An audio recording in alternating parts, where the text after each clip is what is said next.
자, 오늘은 지각과 생명체를 구성하는 원소들에 대해서 한번 얘기를 해볼 건데, 자, 내용이 좀 길기 때문에 오늘은 지각! 다음 영상에서는 생명체에 관해서 한번 얘기를 해보도록 하겠습니다. 자, 먼저 우주, 지구, 지각, 생명체를 구성하는 원소들에 대한 것들인데, 앞에서 했던 얘기들이니까 가볍게만 보고 넘어가면 우주는 수소하고 헬륨이 거의 다죠. 거의 98%입니다. 그러니까 어마어마하게 많구나라는 거고요. 자, 지구 전체에는 철이 굉장히 많이 들어있어요. 근데 이 철이라고 하는 건 핵을 구성하는 원소야. 그래서 지구 전체로 봤을 땐 철이 가장 많은 것은 맞는데, 우리가 지금부터 볼 지각 자체에는 철이 막 어마어마하게 많지는 않습니다. 물론 그래도 많긴 합니다만. 자, 그래서 지각 같은 경우에는 가볍게 OCRP라고 외우시면 조금 편하기는 해요. 자, 산소가 제일 많고요. 그 다음이 규소, 그 다음 알루미늄, 그 다음 철이거든. 일단은 꼭 필요한 건 산소가 제일 많고 그 다음이 규소다라는 것까지는 일단 필수고요. 조금 여유가 된다면 OCRP 정도까지는 외워주시는 게 좋겠습니다. 자, 그리고 생명체 같은 경우에는 산소가 제일 많고 그 다음이 탄소구나. 요 얘기는 이제 다음 영상에서 자세하게 들어갈 건데, 일단 산소, 탄소 두 가지 정도는 기억을 해주자고.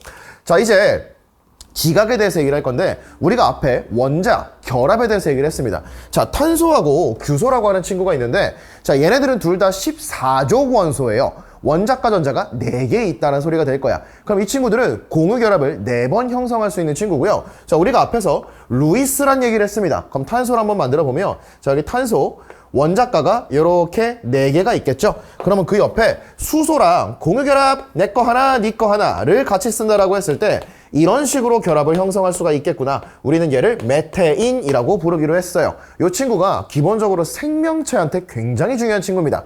자, 그 다음 규소도 얘는 껍질이 하나가 더 많죠? 원자번호 14번입니다. 자, 어쨌든 얘도 원자과는 4개인 거거든. 그래서 원자과만 딱 찍어보면은 이렇게 만들어진다라고 볼 수가 있는 거야. 자, 그런데 옆에다가 산소를 한번 붙여보도록 할게요. 그럼 산소는 16족 원소야. 원자과가 몇 개? 6개라 그랬지. 자, 그럼 이 친구가 하나, 둘, 셋, 넷, 그리고 결합 하나 있고요. 그럼 5개니까 여기 하나 이렇게 있겠지. 여기도 마찬가지로 산소가 이렇게 있을 거고요. 여기도 산소가 요렇게 있을 거고, 여기도 산소가 요렇게 있을 거란 말이야. 이게 SiO4라고 하는 친구입니다. 자, 그런데 요 친구만 조금 더 디테일하게 한번 들어가 보자. 자, 이제 규소가 산소를 만났어요. 이제 요렇게 이제 형성이 되는 건데, 자, 규소 입장에서는 전자가 가장 바깥 껍질에 하나, 둘, 셋, 넷, 다여, 일곱, 8개! 옥텐만 좋겠다! 라고 부를 수가 있는데, 산소는 하나, 둘, 셋, 넷, 다여, 7개잖아. 아직 1개가 남았단 말이야. 그래서 이 친구는 다른 원자하고 공유 결합을 한 번 더 할 수도 있고요. 아니면 지금 이 상태로는 옥텐 만족이 안 됐기 때문에 외부에서 전자 1개를 들고 와서 마이너스가 될 수도 있습니다. 그럼 얘도 전자 1개 들고 오고, 전자 1개 들고 오고, 전자 1개 들고 오고, 그러면 마이너스 마이너스 마이너스 마이너스 이렇게 될 거니까, 아, 이 친구는 마이너스 4를 띄고 있겠구나 라고 표현을 할 수도 있다라는 거야. 자, 그러면 우리가 이 친구를 입체적으로 구조식으로 한번 그려봤을 때, 자, 여기 규소가 딱 이렇게 있을 거고요. 제 옆에 산소, 여기도 산소, 여기도 산소, 여기도 산소 이렇게 결합을 해서 공간상에서 가장 멀리 있으려고 하거든. 요거는 이제 화학 가서 배울 거예요. 그럼 이제 요 친구는 우리가 요렇게 원자들의 모양을 표현을 할 때 이거를 사면체다라고 표현을 할 수가 있다라는 겁니다. 그래서 얘를 뭐라고 부르냐? SiO 사면체라고 불러야지 라고 생각을 하시면 된다는 거예요. 자, 그래서 요 사면체로부터 지각, 그러니까 사실 지각에 들어가 있는 암석들은 90% 이상이 규산염 광물이거든요. 그래서 이제 규산염 광물에 대해서 한번 얘기를 해보고 싶은 건데, 자, 요렇게 보면은 잘 안 보입니다. 자, 좀 더 볼게요. 이게 SiO4. 규산염 사면체죠. 이 규산염 사면체를 이렇게 정사면체라고 볼 수가 있는데, 얘를 위에서 바라보는 쪽으로, 그러니까 내가 정면에서 바라보는 게 아니라 여기에서 얘를 바라보게 되면 이런 모양이 되겠죠. 그래서 요를 간단하게 표현하면 이렇게 삼각형으로 표현할 수가 있겠습니다. 그럼 이제 요 삼각형을 가지고 이제 얘기를 할 거야. 그래서 이건 뭐라고? 위에서 바라본 모양이라고. 자, 이제 한번 보시면요. 총 5가지의 형태가 있어요. 독립상, 단사슬, 복사슬, 판상, 망상. 이렇게 총 5가지가 있는데 외워야 될 게 조금 많습니다. 그래서 하나하나 이해를 하면서 한번 제대로 암기해보자고. 자, 가봅시다. 자, 제일 먼저 독립상이라고 하는 게 있어요. 이게 대표적인 남성으로는 감람석이라고 하는 게 있습니다. 자, 어떻게 보면은 여기에 요 삼각형 보이시죠? 이게 규산염 삼연체가 되는 거야. 그럼 이 친구를 위에서 내려다 모양이 삼각형이라고 했죠? 그러면 얘네들은 말 그대로 독립적으로 그냥 떨어진 채로 존재한다는 겁니다. 그럼 이 내부 공간이 빈 공간은 아니에요. 뭐 철이라던가 여러 가지 이온들이 들어가 있는 형태가 될 건데 어쨌든 규산염 삼연체만 봤을 때에는 독립적으로 존재한다라고 볼 수가 있겠지. 그러면 내가 얘 외부에서 힘이 가해졌을 때는 이 친구가 독립적으로 있기 때문에 이런 식으로 쫙 깨진다 라고 이제 표현을 할 수가 있다라는 겁니다. 그래서 독립상, 감람성, 독감 이렇게 이제 외워주시고요.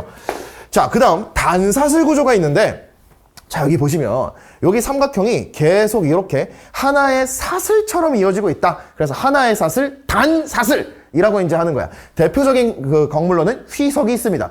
자, 그래서 단사슬, 휘석, 단휘 이렇게 이제 외워주시는데 자, 여기서 이제 뭘 봐야 되는 거냐면 요 친구 있잖아요. 요 규산염 삼연체가 요 산소가 삼연체끼리 결합을 하고 있죠. 공유결합입니다. 여기도 결합을 하고 있죠. 아, 그래서 단사슬 구조는 산소가 두 개가 결합을 하는구나 라고 이제 생각을 하시면 되겠습니다. 그래서 산소를 두 개의 규소 원자가 각각 공유를 하고 있다 라고 이제 판단을 하시면 되는 거고요. 자, 그러면 여기에 사슬이 하나가 있을 거고 그 아래쪽에 또 다른 사슬이 있다라고 했을 때 외부에서 힘이 가해지면 요 경계를 따라서 이제 쪼개짐이라는 성질이 있는 거야.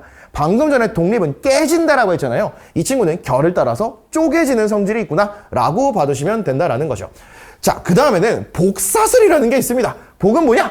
사슬이 연결되어 있다. 두 개짜리 사슬이다. 이거를 이제 복사슬이라고 부르는 거예요. 그래서 복각 이렇게 외우시면 돼요. 복각, 복각. 자, 그래서 얘는 각섬석이라고 하는 게 대표적인 암석인데 요거 한번 잘 보시면 요 바깥쪽에 있는 친구 있죠? 그러면 여기에는 산소가 두 마리가 결합에 참여를 하고 있지. 그래서 두 마리.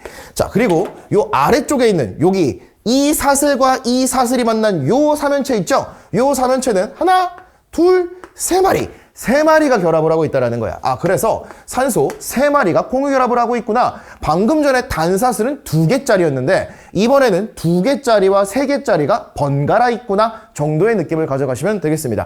자, 그래서 복사슬이 있고요. 요 복사슬이 있는데 그럼 이 친구와 이 친구 사이가 비어 있잖아요. 그럼 여기에 경계를 따라서 쪼개짐이라는 성질이 있다라는 거지. 자, 그래서 요거를 조금 입체적으로 보면요. 여기에 이제 복사슬 구조가 있어요. 여기도 복사슬이 있죠. 그럼 이 사슬과 이 사슬이 떨어져 있는 요 경계를 따라서 쪼개진다라는 거고 근데 얘가 이렇게만 있진 않단 말이야. 위아래도 있거든. 그럼 얘를 요렇게 돌려놓으면 요렇게 복사슬, 아래쪽에도 복사슬 요렇게 있겠지. 그럼 위아래의 경계를 따라서 다른 방향으로도 쪼개지겠구나. 어쨌든 쪼개지는구나 라는 거를 이제 기억하시면 된다라는 거죠. 복각 외워주시고요.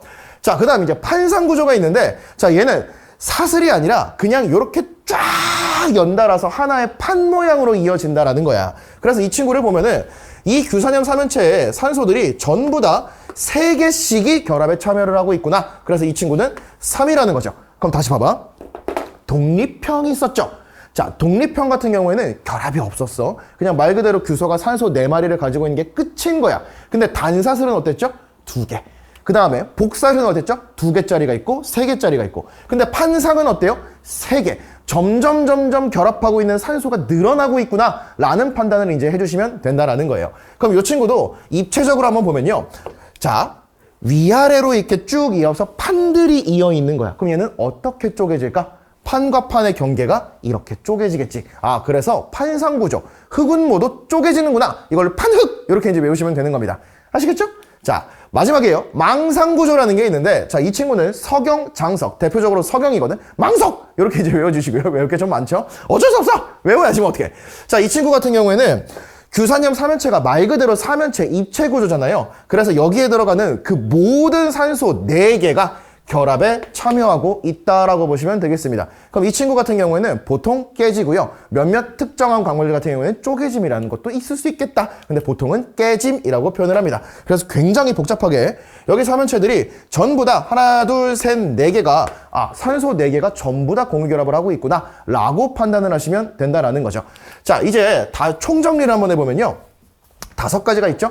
독립형, 단사슬, 사슬 하나, 복사슬, 사슬 2개짜리, 판상, 하나의 판짜리, 망상 이렇게 있다라고 했을 때 어떻게 결합을 하고 있는가 일단 봐두셔야 되고요. 자, 그 다음에 공유 산소수가 어땠어? 독립형은 없었지? 단사슬은 2개, 판사슬은 복사슬은 2개에서 3개짜리, 판상은 3개, 망상은 4개, 점점 늘어나고 있죠. 자, 그러니까 공유 산소수가 커진다라는 것이고 구조도 점점 복잡해진다라는 거야. 그런데 구조가 복잡해지잖아? 그러면 풍화로부터 굉장히 강해집니다. 그러다 보니까 이 안쪽 독립형 친구들은 풍화에 굉장히 약하다라고 볼 수 있고요. 구조가 복잡해질수록 공유하고 있는 산소가 많아질수록 풍화에 강한 성질이 있나 보다. 요 정도까지 머릿속에 넣어주시면 되는 거예요. 요거 꼭 외워야 돼. 독감 외워주시고 단휘, 그 다음에 뽀깍, 그리고 판흑, 그 다음에 망석 요렇게 외워주셔야 됩니다. 그래서 요거는 워낙 많이 물어볼 테니까 꼭 외워주시고요. 자, 독립형하고 그리고 망상은 깨지는 성질이 있다라고 했지. 자, 그리고 단사슬, 복사슬, 판상 같은 경우에는 얘네들은 결을 따라서 쪼개짐이라는 성질이 있구나. 여기까지 외울 게 조금 많지만 반드시 외워주셔야겠습니다.